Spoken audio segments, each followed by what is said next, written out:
they would sometimes even have these giant gold spikes sticking out of the top, supposedly to capture the idea of rays of light emanating from the God Emperor's divine skull. In the 4th century, the Roman Empire converted to Christianity, which then changed the official narrative of where the emperors got their power from. They went from holding the throne by virtue of their own godly status to holding the throne based on the will of their new one very specific Christian god, which in turn justified Christianing up all of the symbols of the emperor, including the head thing, which going forward would now often be topped with a single Christian cross. And the placing of this crown on the head of the emperor by some Christian holy man became one of the most important traditions of this new Christian system of government, a tradition known as a coronation. Get it? So if you go looking for some crown clip art today, you will probably either get a spiky looking thing like this or a closed hat looking thing like this. The hat type crowns would eventually become the standard look across the Christian monarchies of Western Europe that popped up in the aftermath of the fall of Rome,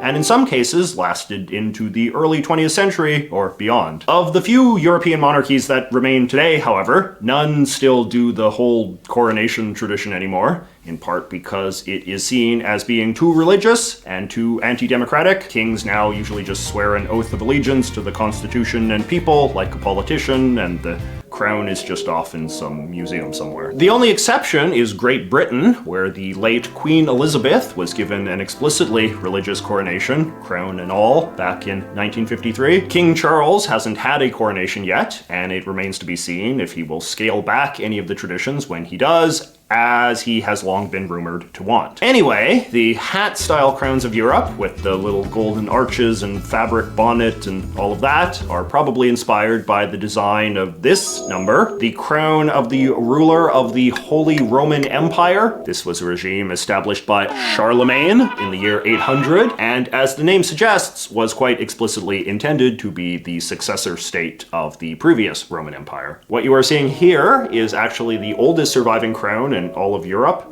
and is believed to have been made sometime in the 10th century. Today you can go and see it in the Imperial Treasury Museum in Austria. Now, the spiky style crown, as I mentioned, is a cliche that originates from the ancient Romans, but as far as stereotypes go, this one has survived for a surprisingly long period of time, given that, as far as I've been able to tell, basically no European kings wore crowns of this style during any period that could be broadly called modern, which is to say, like, the Middle Ages onward. But that said, we don't really have a lot of great evidence of this one way or another, because there just aren't that many surviving crowns from the Middle Ages, nor are there very many good contemporary portraits of what the kings of that time actually looked like, because no one was a very good artist back then. The art that we do have suggests that the crowns were closer to this kind of look. Around the 16th century or so, however, people got better at painting and more interested in history, and artists started to make portraits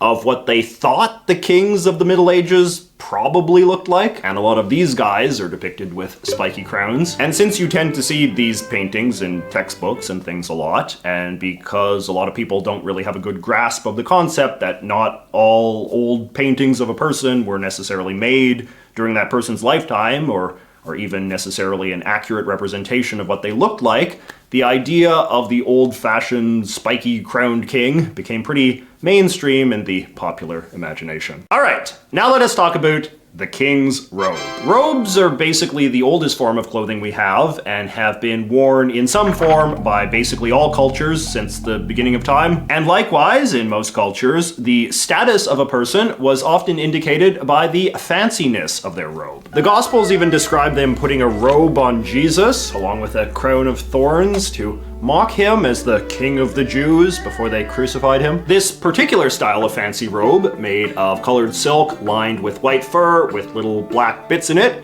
has been around in Europe for at least 700 years. In the 14th century, it was said to have been made the traditional coronation outfit of the English monarch by King Richard II, as you can see here in this portrait of him that was actually painted during his lifetime. Most other royal families of Europe made their kings and queens wear coronation robes of a similar style, though I believe it is only the monarchs of England and Holland who still rock this look today. So the fur on these types of robes is pretty distinctive because of course it has these little black bits in it. A lot of European crowns use this type of fur for their bottom lining as well. So what's the deal with it? Well, this is ermine fur, with an ermine being a type of weasel-looking creature that's fairly common in Northern Europe and America. Because they have these beautiful pure white coats, for many centuries they were one of the leading sources of naturally white fur for Europe's fashion scene. And just to prove to everyone that they were using actual ermine fur, as opposed to dog fur or whatever, robe makers would always be sure to include the little black bit from the end of the creature's tail. Sometimes they would even include the whole tail, as you can see here. Having a lot of black bits in the fur lining of your robe or whatever would also signal that a lot of ermine had to die to make it, since every bit basically represented one dead weasel. And in those rather less compassionate times, if your outfit had a high animal body count, that was also considered a real sign that you were something special. Alright, now why is the silky part of the robe always purple? Well, I think that most of us know that purple is supposed to be the royal color, and for this, we can once again thank our old pals, the Romans. For most of human history, colored cloth, as opposed to just cloth-colored cloth, was considered a real luxury because it involved dye, and dye was usually made of weird minerals or plants or bug guts or other rare and expensive things that common people couldn't get. In Roman times, purple dye was made from the blood of a certain kind of sea snail, which, much like ermine, had to be killed in extremely large numbers in order to make enough purple cloth to cover an ample royal backside. Purple cloth was so elite, in fact, that some of the more jealous Roman emperors even banned anyone but themselves from wearing it. Now, this is all well and good as far as origin stories go, but looking back at various portraits of past European monarchs in their coronation robes, I couldn't actually find much proof that they were ever that into purple. Red was a lot more common as a robe color, so was blue,